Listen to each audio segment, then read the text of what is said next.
मौसूल युद्ध के कारण जब श्री कृष्ण के कुल के अधिकांश लोग मर गए तो श्री कृष्ण ने पैभास क्षेत्र में एक पेड़ के नीचे विश्राम किया। वहीं पर इनको एक भील ने भूरवंश तीर मार दिया जो कि उनके पैरों में जाकर लगा। इसी को बहाना बनाकर भगवान श्री कृष्ण ने देह को त्याग दिया। बलराम भी समुद्र में जाकर समाधि ले लेते हैं। जब अर्जुन के पास ये समाचार पहुंचा तो वे द्वारिका पहुंचे। उनके द्वारिका पहुंचने पर भगवान श्री कृष्ण की सभी पत्नियों सहित कई यदुवंशी महिलाएं बिलक बिलक कर रोने लगती हैं। पति और पुत्रों से हीन हुई इन स्त्रियों के आर्तनाद को सुनकर अर्जुन भी रोने लगते हैं। उनसे उन स्त्रियों की ओर देखा नहीं जाता है। उनकी आंखों से लगातार आंसुधारा बहने लगती है। यदुवंश की सभी महिलाएं अर्जुन को घेर कर इस आस में बैठ जाती हैं कि अब हमारे बारे में कोई तो निर्णय लेने आया है। पुरुषों में यदि कोई बचा था तो कृष्ण के प्रपौत्र वज्रनाथ और भगवान श्री कृष्ण के पिता वासुदेव ही। कुछ महिलाएं गर्भवती थी। श्री कृष्ण की पत्नियों से मिलने के बाद अर्जुन अपने मामा वासुदेव से मिलने बड़ी हिम्मत करके उनके महल जाते हैं। श्री कृष्ण के पिता वासुदेव अर्जुन को देखते ही रोने लगते हैं और उन्हें अपने गले लगा लेते हैं। कुछ समय बाद वे अर्जुन को यदुओं की आपसी लड़ाई का सारा किस्सा सुनाते हैं और बाद में श्री कृष्ण एवं बलराम के परम धाम चले जाने के बारे में कहते हैं। वासुदेव ये भी कहते हैं कि श्री कृष्ण कह गए थे कि तुम आओगे और तुम ही अब इन महिलाओं के बारे में फैसला लोगे। तुम्हारे यहाँ से चले जाने के बाद इन द्वारका नगरी को समुद्र डुबो देगा। कुछ समय रुककर वासुदेव कहते हैं कि मेरा भी अंतिम समय आ गया है और तुम ही मेरा अंतिम संस्कार करोगे। अर्जुन वासुदेव की बात सुनकर मन ही मन बहुत दुखी होते हैं। तब वे वंशी वंश के सभी मंत्रियों से मिलते हैं और वे इस वंश के सभी महिलाओं, बालकों और बूढ़ों को यहाँ से इंद्रप्रस्थ ले जाने के लिए इंतजार करने का कहते हैं। उस दिन अर्जुन रात को द्वारिका में ही रुकते हैं। सुबह समाचार मिलता है कि वासुदेव ने अपनी देह छोड़ दी है। ये समाचार सुनकर द्वारिका में फिर से महिलाएं रोने बिलखने लगती हैं। तब अर्जुन अपने मामा वासुदेव के अंतिम संस्कार की तैयारी कर उन्हें नगर से दूसरे एक स्थान ले जाते हैं। उस समय हजारों की संख्या में द्वारका वासी भी उनके साथ पीछे पीछे वासुदेव की पत्नियां भी चल रही थी। उनकी 4 पत्नियां थी, देविनी, भदा, रोहिणी और मंदिरा। जब चिता में आग लगा दी गई तो वे सभी पत्नियां भी उसी चिता पर जा बैठी। ये भयानक दृश्य देख अर्जुन का दिल फट जाता है। इसके बाद अर्जुन उस स्थान पर गए जहाँ यदुवंशी आपस में लड़कर मारे गए थे।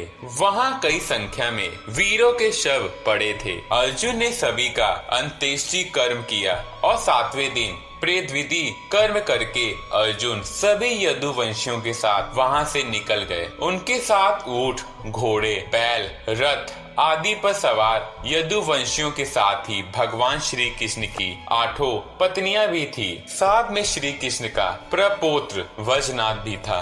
कहते हैं कि यहाँ लाखों लोगों का लश्कर था। अर्जुन के द्वारिका से निकलते ही नगरी समुद्र में डूब जाती है। इस अद्भुत दृश्य को द्वारकावासी अपनी आंखों से देखकर आश्चर्यचकित हो जाते हैं। उस समय वे सभी बस यही सोचते हैं कि देव की लीला अद्भुत है। ये समुद्र तब तक रुका था जब तक कि हम सभी के बाहर नहीं जाते। रास्ते में भयानक जंगल आदि को पार करते हुए वे पंचनंद देश में पहुंच जाते हैं। वहां रहने वाले लुटेरों को जब ये खबर मिलती है कि अर्जुन अकेले ही इतने विशाल जन समुदाय को लेकर इंद्रप्रस्थ जा रहे हैं तो वे धन के लालच में वहां ढावा बोल देते हैं। अर्जुन चीख कर लुटेरों को चेतावनी देते हैं लेकिन लुटेरों पर उनकी चीख का कोई असर नहीं होता है।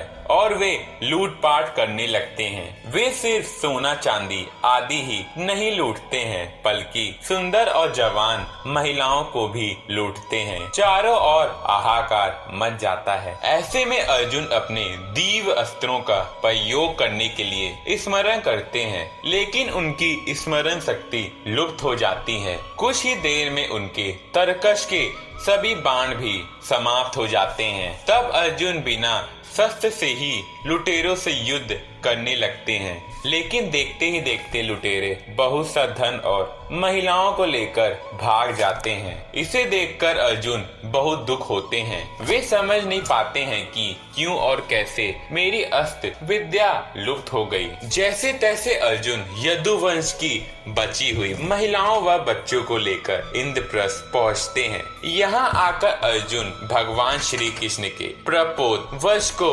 इंद्रप्रस्थ का राजा बना देते हैं। बूढ़ों, बालकों व अन्य महिलाओं को अर्जुन इंद्रप्रस्थ में रहने के लिए कहते हैं। इसके बाद वश के बहुत रोकने पर भी अकुल जी की महिलाएं वन में तपस्या करने के लिए चली जाती हैं। भगवान श्री कृष्ण की 8 पत्नियां थी, जिसमें से रुक्मणी और जामवंती अग्नि में प्रवेश कर जाती हैं। श्री कृष्ण की पत्नियां सत्यभामा, जामवती, रुक्मणी, कालिंदी, मित्रभिंदा, सत्या, भंदा और लक्ष्मणा थी।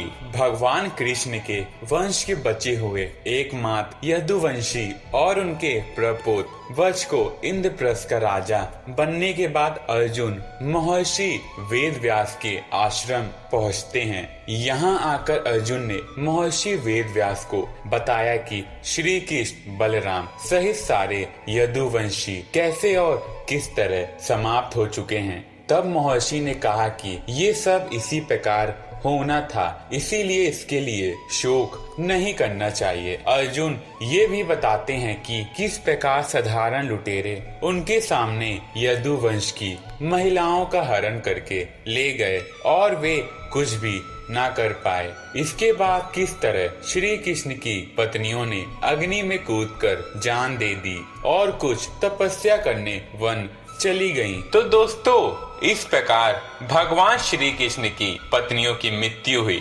आशा करता हूँ कि आपको ये वीडियो अच्छी लगी होगी। अगर अभी तक आपने चैनल को सब्सक्राइब और वीडियो को लाइक और शेयर नहीं किया है, जल्दी कर ले। वीडियो को देखने के लिए धन्यवाद।